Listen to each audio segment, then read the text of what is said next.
Hi there, welcome back to our little handmade home. My name is Tanya, and today I'm excited to show you a very simple and quick project. These are Quilt-As-You-Go Placemats, and I'm going to show you 3 different styles. So let's get started.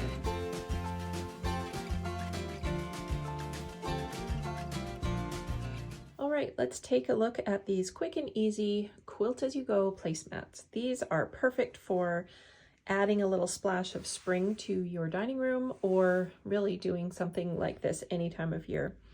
The fabrics that I'm using are from the collection Antoinette by French General for Moda. They're absolutely gorgeous, and I will leave a link down below so that you can get your own bundles of these. I have 3 different styles here to show you. I have a horizontal stripe, I have a vertical stripe, and I have a diagonal stripe, and I think this one really might be my favorite. They are all following the same method. They are all quilt as you go. You can see the lines there. What I'm using for these is a fairly light cotton batting that I had left over from a quilt. And I've made these a little bit smaller than the average placemat size because I wanted to use, again, I wanted to keep in the same fabric family. I took a fat quarter and I cut it in half, and that's what I've used for my backing fabric. I've used the same print in blue for that one. This one is the other half of the red, and this one is the blue. I'm probably going to end up making 6 of these because that way I can have 2 of each style. You can see that I've already added my binding to this one, and I have also used strips from the same fat quarter bundle to make my binding. So I'm going to walk you through my process for these. A note before I get started though, you can see on this one, and I purposely didn't fix it, I will fix it later on in the video. You can see that I did not lay my strip out long enough, and I have some exposed batting, but I'll show you a really quick and easy fix for that. So let's dive into putting one of these together. For this one, I am going to be using the second half of the red fat quarter for the backing. So I start by pressing that out, and this measures approximately 11 by 17.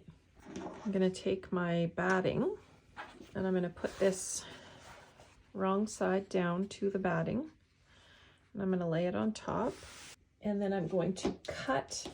I'm going to cut around this.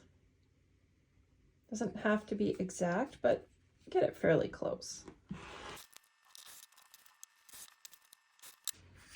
All right, so once you've done that, turn it back over this way. And this is where we're going to be using our adhesive spray. I find this is the easiest way to get everything to stay together. This is the ODIF, I think I'm saying that right, ODIF temporary adhesive for fabric. I bought mine at my local quilt shop. I know you can order it online. I will leave a couple of links down below for this. So peel half of your batting back, give a quick spray on the fabric, and then smooth it back over. Turn it around and do the same thing. You can see it's already sticking together quite nicely. Okay, and then once you've done that, go ahead and iron it together to really set that adhesive on there. So I'm going to iron it, and I'll be right back to show you how to put this together. Okay, so that is my base. So I want to make sure that my backing fabric is wrong side up against the batting, and then I'm going to start piecing my strips.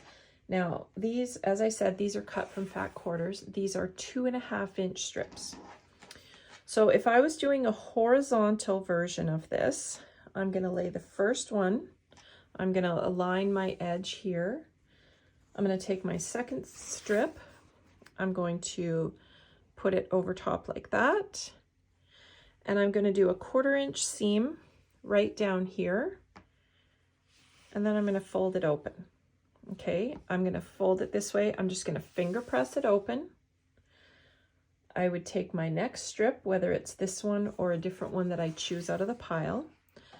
I'm going to line it up the same way. I'm going to line it like this, and I'm going to do a 1/4 inch strip along here, and again, open it up and finger press it into place. I'm going to keep going until the batting and the backing is full.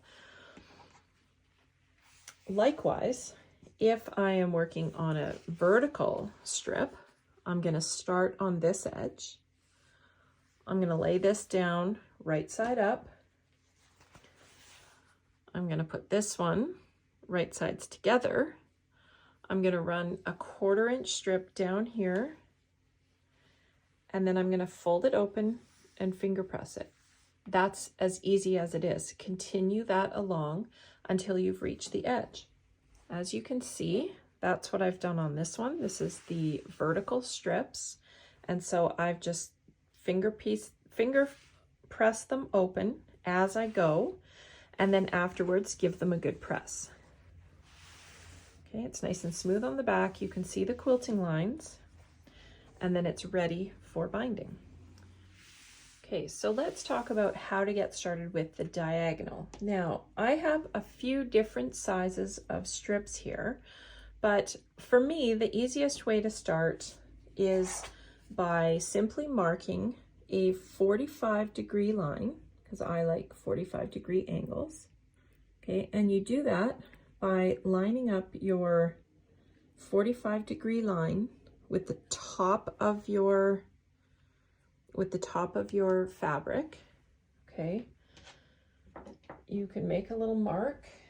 It doesn't really matter where on the fabric that you start, but if this is your 45-degree line, then you just want to make sure that your fabric is lined up with that.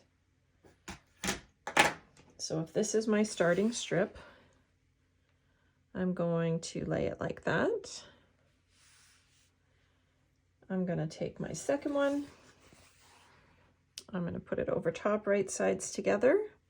I'm going to stitch my 1/4 inch seam just as I did with the others. And then I'm going to open it up and finger press it flat. Plain and simple. I'm going to keep going on each side, and then I'm going to go this way. Once you get to these shorter sections, you can use smaller pieces of fabric. Just make sure that you have full coverage along your seams. If you don't, I'm going to show you a way to patch that, because I did make a mistake on my first one, and I want to show you how I'm going to fix it. So as you can see on this one, I did not lay this fabric out properly, and so I'm going to want to cover that up. I have a little piece of the same fabric that is here, okay, and what I did was I folded this over, folded one of the edges over so I have a nice finished line, and I'm going to want this to finish this way. Okay, I'm going to want that to go across there and stitch down here, and you won't even be able to see it. So what I'm going to do is I'm going to place this right along here, okay, so that it falls in line with this seam. You can see that it's right there. I'm going to stitch it right here, and then I'm going to press it open here, and I'm just going to use a little bit of fabric glue to close it off. Of course, I could stitch it right there. I could even hand stitch this whole thing, but this fix is really easy. If it's a larger section, of course, just give yourself a finished edge here. Just make sure that you have enough fabric to cross over. So I'm going to go ahead and stitch this onto here, and then I'll show you how it looks. Okay, so you can see that I have stitched that along the same line. I'm simply going to fold it over. I'm going to press it, and then I'm going to trim this piece off, and at a quick glance you won't even notice that it's there. And as I said, I'm going to use a little bit of fabric glue under here, My glue stick is running out, so I've had to kind of scrape down into it. That's okay. I'm going to press that down and I'll trim it and we'll see if you can even tell where it was. And that's mostly going to be hidden by my binding anyways, so I'm good. Okay, so as you can see, that's the diagonal layout, and that's how you're going to piece a little gap, if you will, if you don't place your fabric quite right. So we'll come back to this one. And again, it doesn't matter which corner you start on. If you wanted to, and you don't actually have to do a perfect 45-degree angle either. You could just start piecing. Remember, the first one that you start with is always right side up. And then you're going to go right sides together. Now, when you're using shorter pieces in this section, make sure, like test them, make sure that they're going to reach all the way across your fabric. You see, this one won't. So even though I'm on a short end, I'm still going to want to use a longer strip. What I do is I will place it here towards the top half of the strip so that I can use the strip again. But by checking that, then I know that I have enough, and then I'm going to use the long pieces all the way across.